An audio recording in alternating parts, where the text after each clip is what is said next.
They lived in our homes along with us. So there was an intimate relationship. This cow just came and stood in front of the house for about 6 days.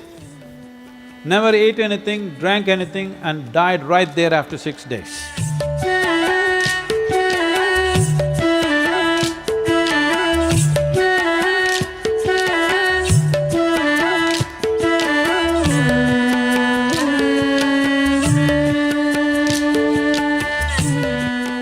Now,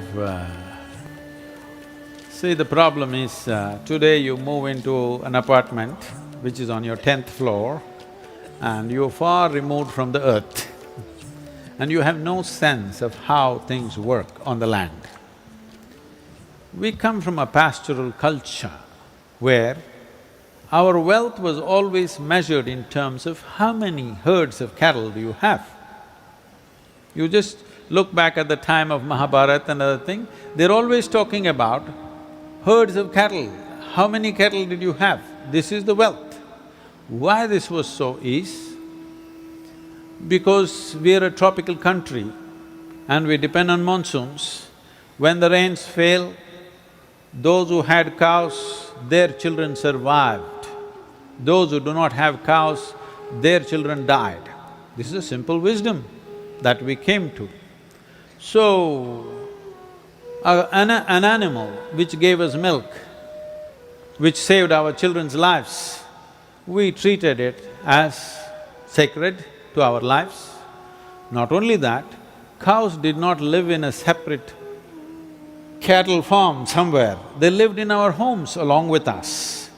So there was an intimate relationship. So intimate, I must tell you this. One of my grand aunts who had a cow, all cows had names at one time, okay? This cow was called Lakshmi, very dear to her. At the age of 84 or 85, my grand aunt passed away. This cow just came and stood in front of the house for about 6 days. Never ate anything, drank anything and died right there after 6 days. So that's the level of emotion that a cow is capable of. I have personally seen, when I was growing up, my grandmother always showing a particular cow and keep telling me that you are drinking the milk of this cow, this is your second mother. They were actually openly telling me, suppose your mother dies. I'm just a 2-year-old kid. These are days you were never supposed to utter death, the word death, but those days, because mothers could die. So my grandmother tell me, suppose your mother dies, this is your mother.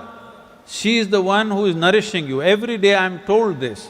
So every day I'm supposed to go and at least touch her and play with her for a few minutes a day. This was a part of our growing up. So naturally there was a huge emotion towards the animal and I have personally seen that if you develop a certain intimacy with a cow, suppose you are going through some grief and some turmoil within yourself, you need not be in the presence of the cow, you are somewhere else. The cow will shed tears for you.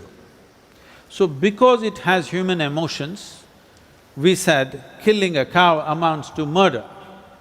Eating a cow amounts to cannibalism. This is how it was seen in the past. Well, we can't go back to that time anymore. We will go into the deepest oceans and at the bottom of the ocean, what is there, we'll pick it up and eat it up. We have learned how to exploit everything on the planet, but in an agricultural nation, I want you to understand this. If you don't know this, sir, already, let me tell you this.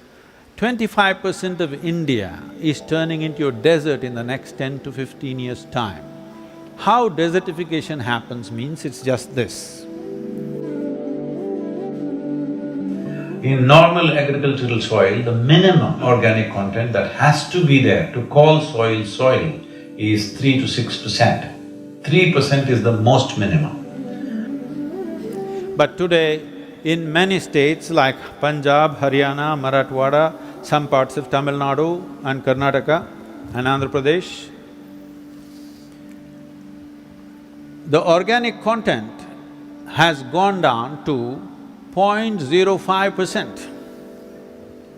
That means in the next 3 to 5 years, this will become sand. If you remove the organic content from the soil, soil will become sand. If your soil becomes sand, then we say your nation is a desert, isn't it? How is this going away?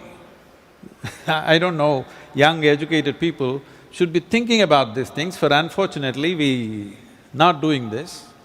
See, you take 1 acre of land. If you take 1 acre of land, if you grow, let us say, 2 tons of some crop, what you have removed is 2 tons of topsoil.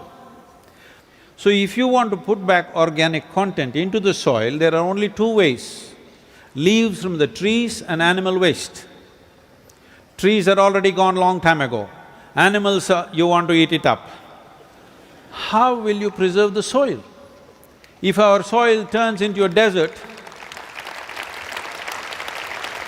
how are people going to live? With 1.3 billion population, very concentrated population, if you do not put the leaves of the tree and the animal waste back into the land, you will finish the nation. A nation which has a 12-month cropping system and which has agricultural history of 8 to 10,000 years, longest agricultural history on the planet. Now if you take away the soil and turn it into sand, is it a great thing? You have to somehow preserve it. At some point at some point in near future, we have to come to this. If you have 10 acres of land, you must have this many trees and this many animals. This will become mandatory. If it doesn't become mandatory, there will be no soil left in the nation.